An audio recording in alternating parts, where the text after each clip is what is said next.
Saya ni itu menggantung kepada harapan calon-calon ke depannya, siapa pun calon.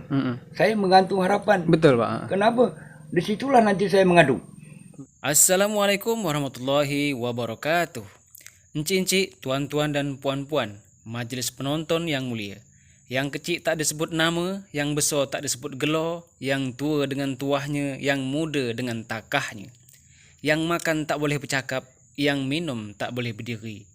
Izinkanlah beta meluahkan rasa di dada. Semoga tuan-puan gemar hendaknya. Silakan.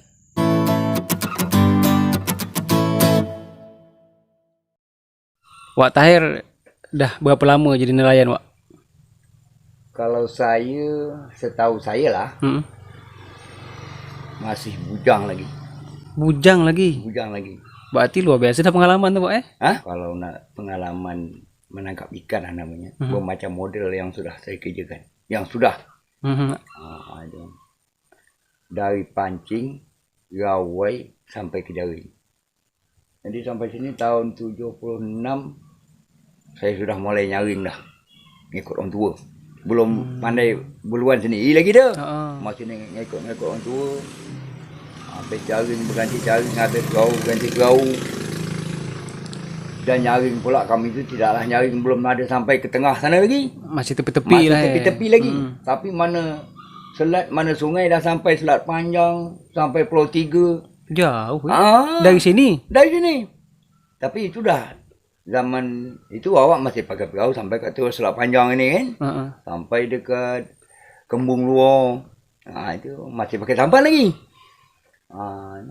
Jadi setelah itu lama-lama ada anak pula ingin mantu awak kan. Pakai motor, buat pula motor. Buat motor. Itulah dapat melangkah jauh. Sejauh perjalanan apa mencari ikan nelayan lah, Pak. Ya. Pengalaman dapat ikan besar tu di mana, Pak? Itu Dulu kata ada pernah dapat ikan 200 kilo, bukan 200. Apa? 3 atau lebih kilo. 300 kilo. Ikan apa tu mainan? Nama ikan selayar. Ikan selayo, Ikan selayar. Kalau Malaysia tu bahasa ikan selayo. Kalau kita Indonesia ni bahasa dia namanya ikan tu layar, ikan selayar. Ikan layar macam. 300 kilo dulu. Dia, kalau di Amerika lain lagi. Nama dia marlin. Oh, Dia ikan marlin, betul. Berarti ikan tu ikan pendatang Ikan itu ikan datang. Laut kita tak ada ikan dulu. Cuma sesat ikan mungkin ya. Sesat mungkin. 300 kilo ikan marlin Kurang lebih 300 kilo tu dah kami perhitungkan dah. Sekian isi dia, sekian apa dia semua kan. Sejauh jadi nelayan ni, Wak, ada buat apa kelompok-kelompok nelayan tak gitu di tempat awak? Tempat awak ni? Ada. Ada buat. Tapi segitu buat pun belum ada jebol lagi deh. Kadang-kadang beri ke tepe, beri apa nama kakak. Macam-macam lah fotokopi gitu gini.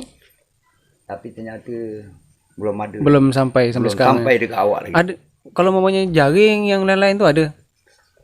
Kalau zaman Pak Morni tu ada sekali. Ada. Jaring. Lepas itu tak ada lagi sampai sekarang. Sampai sekarang tak ada. Jadi Kiki kalau kita ni jadi nelayan sebisa mungkin kalau dapat pemerintah desa ke kabupaten ke bisa bantu, Wak Ya. Kiki Wak macam mana tu, Wak? Saya siap.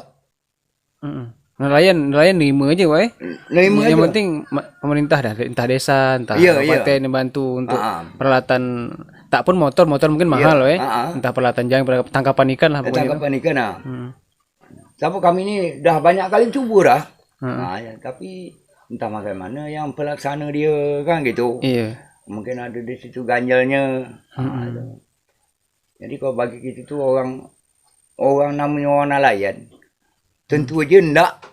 Kalau sedang kita tu sekarang tu masih berusaha sendiri. Itu pun macam tak cukup makan tu. Sekarang tu. Tentu macam tak cukup makan. Jadi saya dah diperhitungkan. Kalau jadi nelayan, yang paling merdeka dalam hidup kita ni dua. Daratnya kita kerja tani, Pak. Di lautnya kita kerja nelayan. Pertama kita tukang cangkul tanam ubi. jadi kuli. Setelah itu ubi berhasil, kita nyabut ubi jual pegang kilo jadi tokoh ubi. Ini pepatah nih, Pak. Dan kedua lagi, kita jadi nelayan. Ya? Berembun, berpanas, siang dan malam dapat hasil. Kita jual, kita timbang ikan. Jadi tokoh ikan.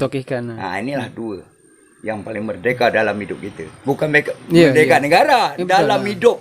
Global hidup kita ni. Itu dah jadi bos deh. Dah jadi tokoh ikan lah. Kita punya barang tu kita langsung kita jual kan. Iya. Itulah ceritanya. Lain hal orang kerja bangunan, dia kerja dengan orang gitu kan. Kalau kita masih dikuli orang, dikuli orang, betul. Masih jadi kuli. Macam nelayan, kebun, sekecil apapun yang kita buat, kita bosnya kan. Iya. Kita buat usaha sendiri. Iya. Tapi itu pribadi pendapat saya. Iya, tapi itu betul Pak. Sekecil apapun usaha kita itu kita punya, kita bosnya gitu. Nak kita jual dengan siapa kita bebas. Tapi alangkah baiknya kalau memang nelayan di Bandul nih Pak ya ada perhatian lah sikit dari pemerintah, entah pemerintah desa ke, entah pemerintah kabupaten Pak ya.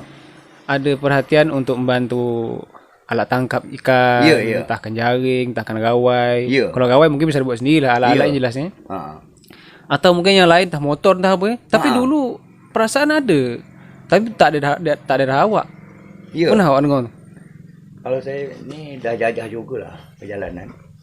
Kalau tentang pencarian nelayan ni lah. Baik dia teluk dia. Itu kemarin ada dia teluk tu bantu buat paper ke apa segala macamnya, mesin 15 peka ni. Ada eh? Ada. Bantuan dari pemerintah. Di Bengkalis tu? Dia. Kabupaten Bengkalis lah. Ada. Di teluk mana. Cuman, di Bandul ini, belum ada sebiji saya nampak lagi. Bantuan dari tanggapan dari pemerintah. Macam alat fiber ni tadi. Kecuali selakor kemarin. Dari Meranti kan. Itu yang ada. Itu pun motor besar. Itu. Jadi harapan Uwak kepada pemerintah kita yang akan datang macam mana Pak?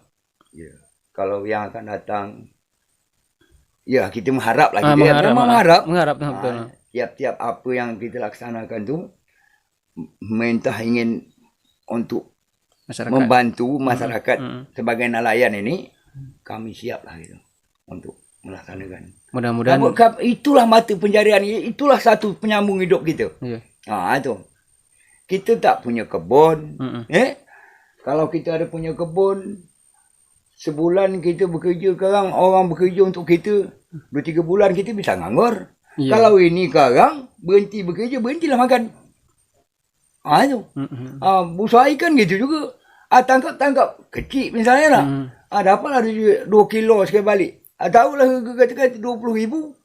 2 kilo baru 40,000. Bekal kita pergi lagi.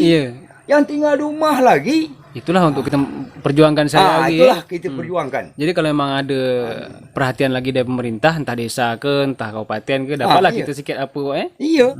Umpama tadi kalau sini dapat kita misalnya 40,000, mungkin terjangkau kita mencari 400,000. Kalau mata sekarang Pak Yono, mata pencarian lah. Ya, yang nama keluarga, itu tak boleh kurang daripada 100,000 sehari. Itu tak boleh kurang. Untuk apa dikatakan 100,000?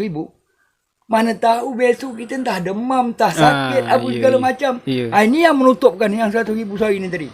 Itulah ceritanya.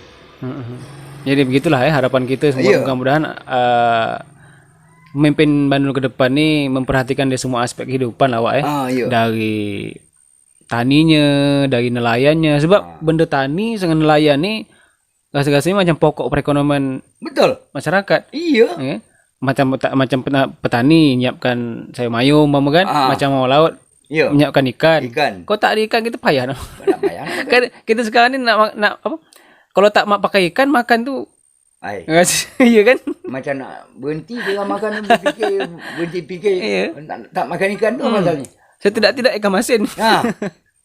Jadi ikan masin pun dari nelayan juga kan? Iya.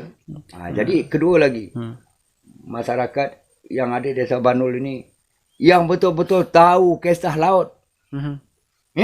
Yang tahu dia kerja laut, Jangan pula orang tu dah biasa kerja nyangkul nak kita beri kerja laut.